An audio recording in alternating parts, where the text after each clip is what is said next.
అందరికీ నమస్కారం అండి. ఇవాళ మనం చెప్పుకోబోయే కథ పేరు తొలివలపు. ఈ కథని రచించిన వారు వర్ధని గారు. ఇక కథలోకి వెళ్ళిపోతే, హాయ్, మీరు మీరు హేమంతేనా? సన్నగా వీణ మీటినట్లున్న పలకరింపు వినపడి చివాలన బుక్లో నుంచి తల తిప్పి పక్కకి చూశాడు హేమంత్. ఎదురుగా చిరుమందహాసంతో ప్రౌఢ వయసులో ఉన్న యువతి.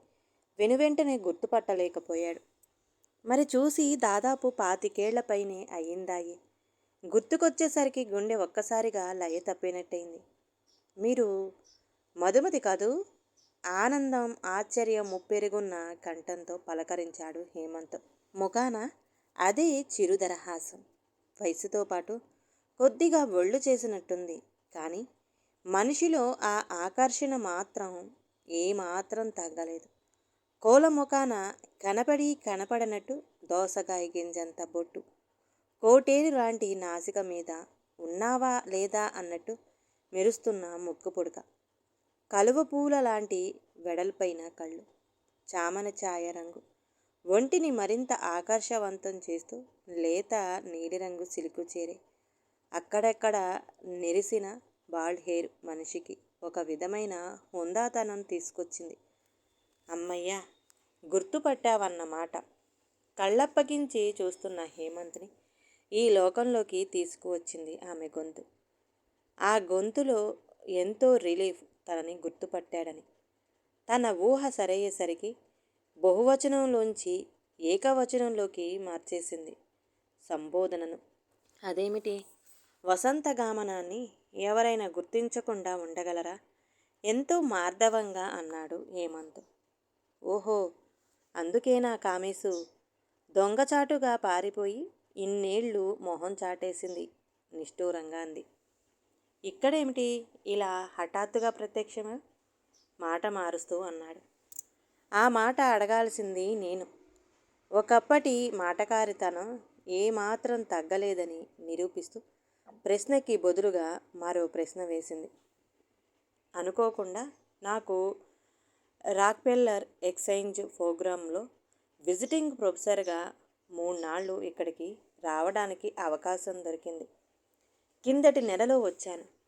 వచ్చే నెలలో ఇండియాకి తిరిగి వెళ్ళిపోతాను. ఈ మాల్లోని బుక్లోర్లో మంచి పుస్తకాలు దొరుకుతాయంటే చూసి కొందామని వచ్చాను. మరి నీ మాట ఏమిటి? నేనా? బిఏ పాస్ అయ్యాక ఇక్కడికి వచ్చి ఎంఎస్ చేశాను. జాబ్ కూడా ఇక్కడే దొరికింది. తర్వాత పెళ్లి చేసుకొని ఆయన డిఎం పూర్తయ్యాక పూర్తిగా ఇక్కడే స్థిరపడిపోయాం. 4-5 సార్లు ఇండియాకి రావడం తప్పించి అక్కడి బంధుత్వాలు, బంధాలు అన్నీ దాదాపు తెగిపోయాయి. షాపింగ్ కని ఈ మాల్కి వచ్చాను. పిల్లలా? అవును, ఒక అమ్మాయి కాలేజీకి వెడుతుంది. మరి నీ మాట ఏమిటి? పెళ్ళయిందా? అయ్యింది. పిల్లలా? లేరు, ముక్తసరిగా చెప్పాడు. ఈ మాటలకేం గాని చాలా ఏళ్ల తర్వాత కలిసాం. ఓ కప్పు కాఫీ అయినా ఇప్పిస్తావా? అదే చిలిపితనం, దబాయింపు. ఇద్దరూ కెఫ్రీడాకెళ్ళి కూర్చున్నారు. చెరో కప్పు కాఫీ తాగుతూ పిచ్చాపాటి మాట్లాడుకుంటూ మాటల మధ్యలో మధుమిత ఉన్నట్టుండి అడిగింది. అలా చెప్పా పెట్టకుండా ఉన్నట్టుండి ఎందుకు పారిపోయావు హేమంత్ అని. ఏ క్షణానైనా మధుమత నుంచి ఆ ప్రశ్న వినాల్సి వస్తుందని తెలిసినా కూడా తను అలా అంత తొందరగా ఆకస్మికంగా అడిగేసరికి ఒక్కసారి ఉలిక్కిపడ్డాడు హేమంత్. మనసు అలా అలా గతంలోకి వెళ్ళిపోయింది. హేమంత్ యూనివర్సిటీ కాలేజీలో ఇంజనీరింగ్ చదువుతున్న రోజులవి. ఆ ఏడే ఫైనల్ ఇయర్లోకి అడుగుపెట్టాడు. ఆ రోజే కాలేజీ రీఓపెనింగ్. తనెప్పుడు బస్సెక్కే బస్ స్టాప్ విద్యార్థులతో ఎంతో సందడిగా ఉంది. అన్నీ తెలిసిన ముఖాలే అవడంతో ఒకరితో ఒకరు సరదాగా మాట్లాడుకుంటున్నారు. హేమంత్ కూడా తన మిత్రులతో బాతాకాని చేస్తూ బస్సు కోసం ఎదురు చూస్తున్నాడు. అంతలో ఒక మెరుపు మెరిసినట్టయింది. మెరుపు తీగ లాంటి ఒక అందమైన అమ్మాయి మరో అమ్మాయితో కలిసి బస్ స్టాప్ దగ్గరకు వచ్చి నిలిచింది. గులాబీ రంగు పరికిణి, అదే రంగు ఓణి వేసుకుని అచ్చ తెలుగు అమ్మాయిలా సింగారించుకుంది. సల్వారు కమీజీలు జీన్స్ ప్యాంట్లు వేసుకుని ఉన్న మిగతా అమ్మాయిల గుంపులు క్రోటన్ మొక్కల మధ్యన విరబూసిన ముద్దమందారంలా ఎంతో ఆకర్షణీయంగా ఉంది.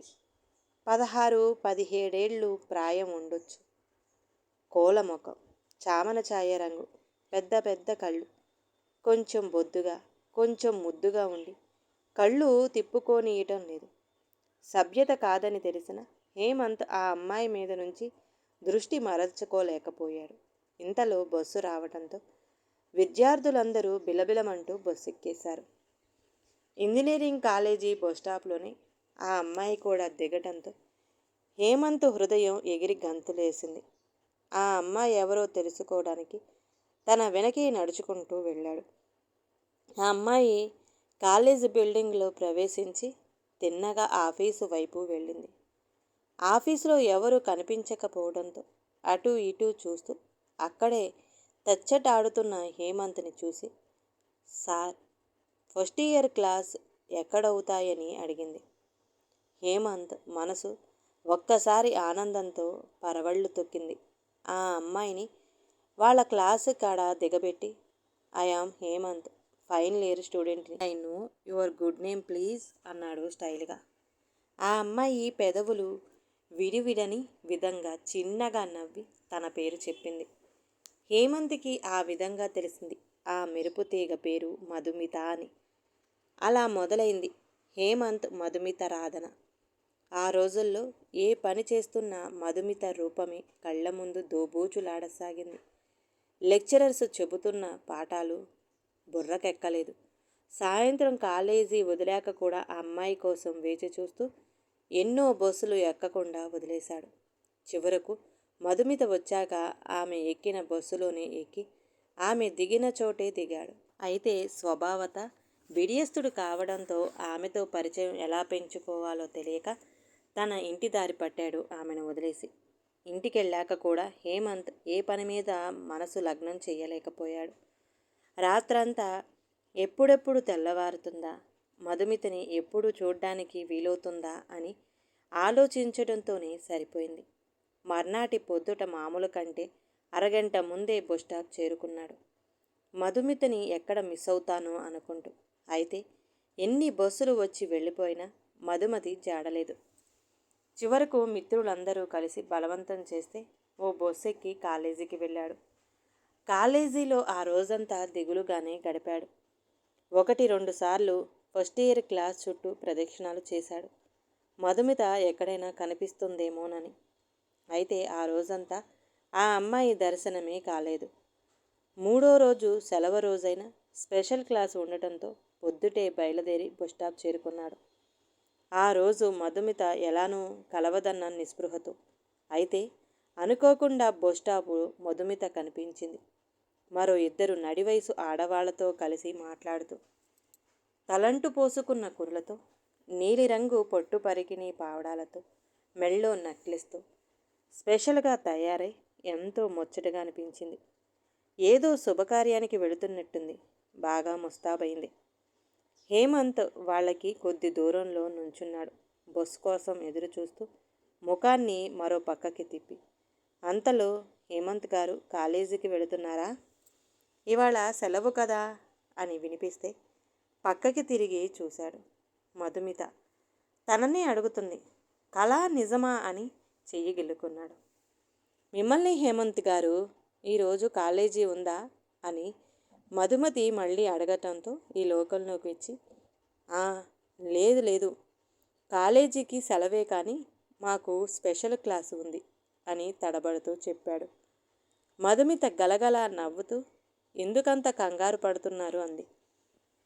అప్పటికే తేరుకున్న హేమంత్, మీరు నిన్న కాలేజీకి రాలేదేమిటి అని అడిగాడు. ఓ, నేను రాలేదని గమనించారన్నమాట. ఏమీ లేదు, ఊరి నుంచి మా అత్తయ్య వచ్చింది, అందుకే నిన్న కాలేజీకి రాలేకపోయాను. అదిగో అక్కడ గళ్ళపొట్టు చీరలో ఉందే, ఆవిడే మా అత్తయ్య. పక్కనున్నది మా అమ్మ.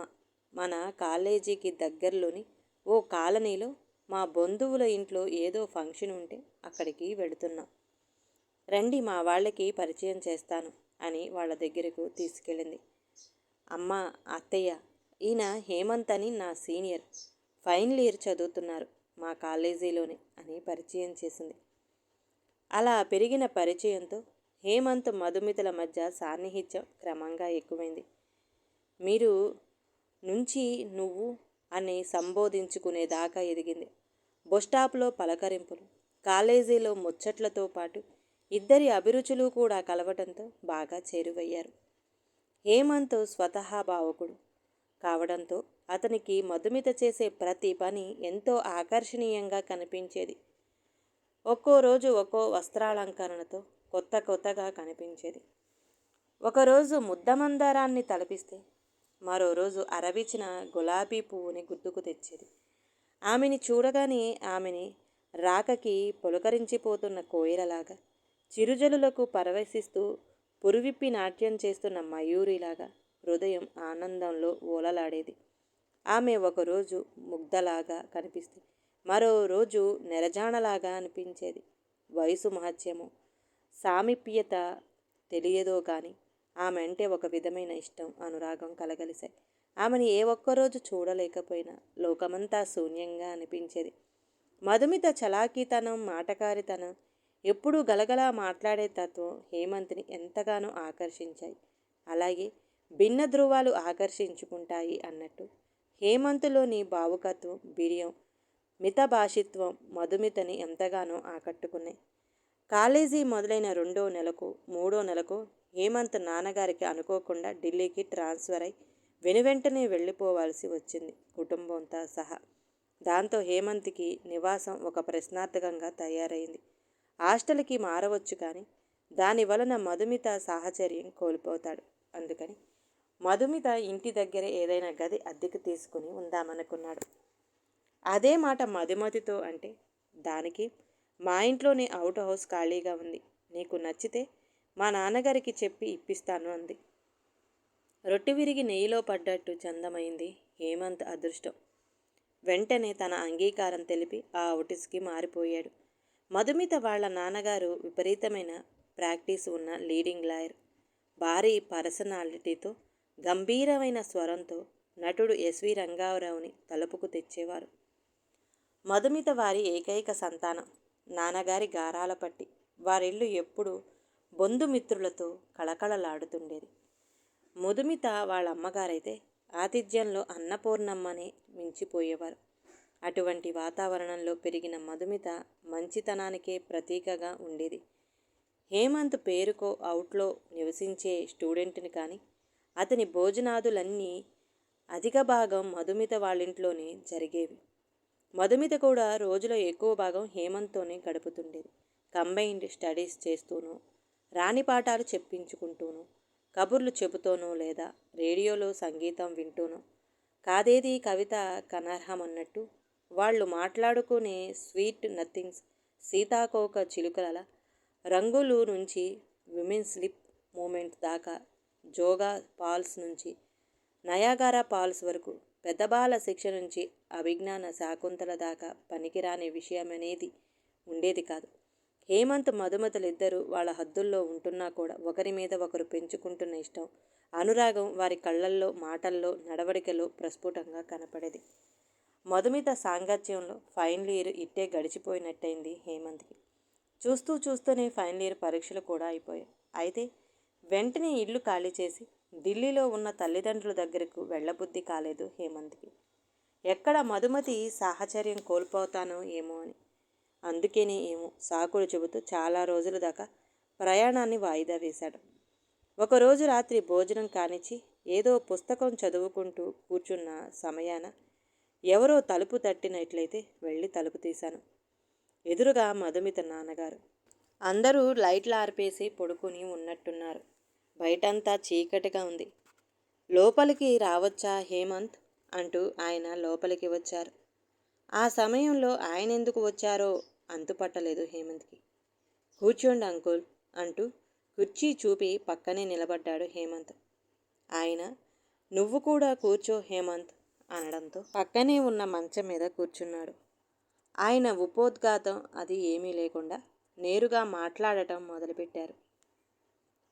చూడు హేమంత్, నాది చల్లకొచ్చి ముంత దాచే తత్వం కాదు. చెప్పదలుచుకున్నదేదైనా ముఖాముఖి చెప్పేయడం అలవాటు. సంవత్సరంగా నిన్ను మధుని గమనిస్తున్నాను. మీ ఇద్దరి నడవడికలో ఎటువంటి పొరపాట్లు లేనప్పటికీ మీరిద్దరూ ఒకరంటే ఒకరు ఇష్టం పెంచుకున్నట్టు అనిపించింది. ఈ ఇష్టం శాశ్వతమైన ప్రేమ లేక ప్రాయంలో మొలకెత్తే ఆకర్షణ అనే విషయం పక్కన పెడితే, నీకో విషయం తెలియజేయటం మధుమిత తండ్రిగా నా బాధ్యత అనుకుంటున్నాను. మధుమిత పుట్టంగానే మా కుటుంబంలో అందరూ అనుకున్నది సాకేత్కి భార్య పుట్టిందని. సాకేత్ అంటే నా మేనలుడు, నా ఒక్కగానొక్క చెల్లెలి కొడుకు. ప్రస్తుతం స్టేట్స్లో మెడిసిన్లో పోస్ట్ గ్రాడ్యుయేషన్ చేస్తున్నాడు. మధు చదువైపోగానే ఇద్దరికీ వివాహం చేద్దామనుకుంటున్నాం. మధు కూడా ఎప్పుడూ సాకేత్ అంటే అయిష్టత కానీ అతడితో వివాహానికి విముఖత కానీ చూపలేదు. అట్లాగే సాకేత్ కూడా.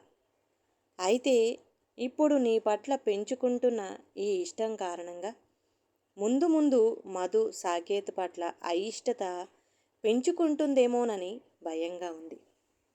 ఎన్నో సంవత్సరాల నుండి అనుకుంటున్న ఈ వివాహం ఆగిపోతే మా కుటుంబాలలో అల్లకల్లోలం, అశాంతి చెలరేగుతాయి. అందరూ విపరీతంగా బాధపడతారు. నీ విషయానికే వస్తే మధుతో నీ సాహచర్యం కేవలం ఒక 10 మాసాలది. మరచిపోవటానికి కొద్ది రోజులు బాధపడ్డా క్రమేణా జీవితాన్ని సరైన బాటలో మలుచుకునే కార్యక్రమంలో ఆ బాధ వెనకపడిపోతుంది. మధు విషయంలో కూడా అదే జరుగుతుంది. జీవితం, కుటుంబం, అనుబంధాలు ఇవన్నీ తాత్కాలిక ఇష్టాయిష్టాల కంటే ఎంతో విలువైనవి. చదువుకున్నవాడివి, సంస్కారవంతుడివి. నీకంతకన్నా చెప్పడం నాకు ఇష్టం లేదు. దయచేసి మధు జీవితంలో నుంచి నువ్వు తప్పుకుంటావని ఆశిస్తున్నాను. ఆ పైన హేమంత్ సమాధానానికి కూడా వేచి చూడకుండా ఆయన వెళ్ళిపోయారు. హేమంత్ ఆ రాత్రంతా ఆలోచిస్తూనే ఉన్నాడు. మధుమతి మీద పెంచుకున్న తన అనురాగాన్ని, వాళ్ళ కుటుంబం ఆమె మీద పెట్టుకున్న ఆశలు, నమ్మకాల్ని రాత్రంతా తరాజు వేస్తూనే ఉన్నాడు. చివరకు ఒక నిర్ణయానికి వచ్చాడు. మళ్ళీ పొద్దుటే మధుమిత ముఖం చూస్తే తన నిర్ణయం ఎక్కడ సడలిపోతుందో అని తెల్లవారుజాముని ఎవరూ లేవక మునిపి తన సామానంతా సర్దుకొని తన ఊరు వెళ్ళిపోతున్నానని మధుమిత నాన్నగారికి పేర లేఖ రాసిపెట్టి ఒక ఆటో తీసుకొని ఊర్లోనే ఉన్న స్నేహితుడి ఇంటికి వెళ్ళిపోయాడు. ఆ సాయంత్రమే ఫ్లైట్లో ఢిల్లీకి వెళ్ళిపోయాడు. తిరిగి మధుమతిని చూడటం కానీ కలవడం కానీ ఈరోజే. ఎంతసేపు అలా ఆలోచిస్తూ కూర్చుంటావు? సమాధానం చెప్పకుండా మధుమిత భుజం తట్టుతూ పలకరించేసరికి ఊహల్లో నుంచి ఒక్కసారి బయటపడ్డాడు హేమంత్. సమాధానం చెప్పకపోతే పోనీలే, ఎలానో గడిచిపోయిన రోజులు తిరిగి రావుగా.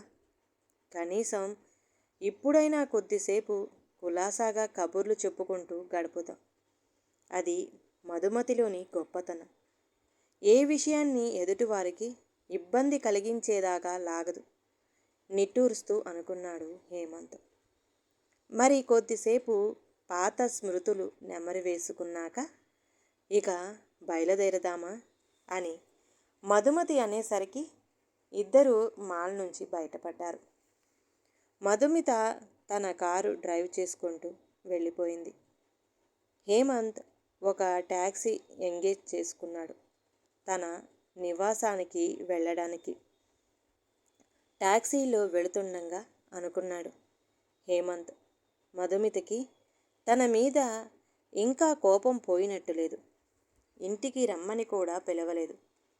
ఫోన్ నెంబర్ అయినా ఇవ్వలేదు, తీసుకోలేదు. అవును, ఎలా క్షమిస్తుంది? అంత దారుణంగా మొహం చాటేశాక తను పచ్చి మోసగాడు అనుకుని ఉంటుంది. అందుకే దేవుడు తనకి సరైన శిక్ష వేశాడు.